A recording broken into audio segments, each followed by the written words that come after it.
ఖర్జూరాల కన్నా కమ్మాగుంటయంట. లేక లేక నేను ఫోను చేస్తేను హల్లో అన్నవంటే బెల్లం బువ్వ కన్నా తీయగుంటదంట.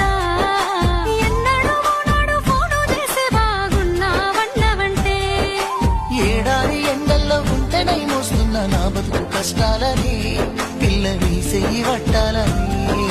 నల్లని సీకట్లో ఒకదాన్నే కూసున్న దిక్కులేని పచ్చినయ్యి బావా నువ్వెప్పుడొస్తావని.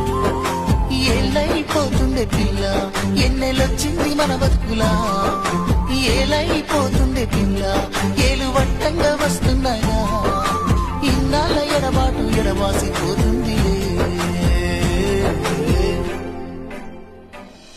ఈ సీనయ్య గుంటున్నదే సినదారా నీ కోసము ఈ దూరాన్ని చెరుపుతూ